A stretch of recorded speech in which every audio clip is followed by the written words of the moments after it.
Mini কিচেনে লাউ পাতার বিরিয়ানি রান্না করলাম, সেই রেসিপিটাই শেয়ার করব। আসসালামু আলাইকুম, কেমন আছেন সবাই? আশা করছি আপনারা সবাই ভালো আছেন। মিনি কিচেনে লাউ পাতা দিয়ে আজকে আমি বিরিয়ানিটা রান্না করব। তো প্রথমে আমি লাউ পাতাকে ভালো করে কুচি কুচি কেটে নিলাম। তারপরে আমি পোলাওর চালগুলোকে ভালো করে ধুয়ে নিচ্ছি। তারপরে আমি লাউ পাতাটা ভালো করে ধুয়ে নিব। পরিষ্কার পরিচ্ছন্ন করে কিন্তু রান্না করি, আর এই রান্নাটাই কিন্তু আমরা খাই। তারপরে একটা হাঁড়ি বসিয়ে দিলাম, হাঁড়িতে আমি পেঁয়াজ ও তেজপাতা, দারচিনি, এলাচ দিয়ে দিলাম। তারপরে এক এক করে সমস্ত মশলা দিয়ে দিলাম।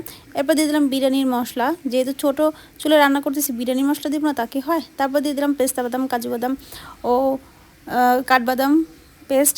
তারপর আমি চিকেনটা দিয়ে দিলাম ভালো করে কষানোর পরে। এখন আমি একটু লবণ দিয়ে দেবো। প্রথমে আমি লবণ দিতে ভুলে গিয়েছিলাম, এখন আমি লবণটা দিয়ে দিচ্ছি। তো ভালো করে আমি কষাবো। কষানোর জন্য আমি একটু ঢাকনাটা ঢেকে দেবো। ঢাকনাটা উচকে দেখবো যে কষানো হয়ে গেছে। তারপর আমি একটু পানি দিয়ে দেবো, চিকেনটা যেন ভালোভাবে সিদ্ধ হয়। আর পোলট্রি মুরগির চিকেনটা কিন্তু আমার ভালো করে সিদ্ধ করতেই হবে। তারপর আমি রাইসগুলো দিয়ে দিলাম। রাইসগুলো দিয়ে ভালো করে নাড়াচাড়া করে আমি ঢেকে দিয়েছিলাম। যখন আমি দেখলাম যে না ভালোভাবে ভাজা হয়ে গেছে রাইসগুলো, তারপর আমি দুধ আর দুধের পাতিলটাকে আমি ভালো করে ধুয়ে পানি দিয়ে দিলাম পরিমাণ মতো। এই যে যখন আমার বলক খেয়ে যাবে পানিটা, তখন আমি দিয়ে দিব লাউ শাকগুলো।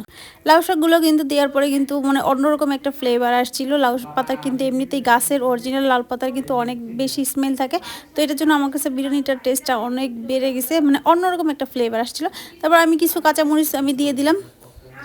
তারপর হাঁড়িতে আমি একটা ঢাকনা চেপে দিলাম।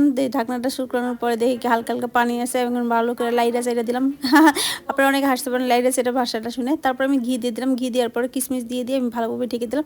এখন আমি এটাকে সমস্ত কিছুকে আমি ভালো করে মিক্সার করব। মিক্সার করার পরে কিন্তু আমার হয়ে যাবে বিরিয়ানি। আর বিরিয়ানি হয়ে গেলে আমি কিন্তু বেড়ে নিব। বেড়ে নেওয়ার পরে আমি এটা খাবো। আর আমরা পরিষ্কার করে রান্না করি, এই রান্নাগুলো কিন্তু আমরা খাই সবাই। আর এই বিরিয়ানিটা আমরা 5 জনে খাইছি। চিন্তা করা যায়, একটু একটু করে আমরা কিন্তু 5 জনে খাইছি। তো বিরিয়ানির টেস্টটা কিন্তু অন্যরকম ছিল, যেহেতু আমি সব কিছুই বিরিয়ানির মতোই দিছি। ঠিক আছে, তো টেস্টটা অনেক দারুণ ছিল। আপনারা বাসায় একবার ট্রাই করবেন। তো বাই বাই, টাটা, আল্লাহ হাফেজ, বাই বাই।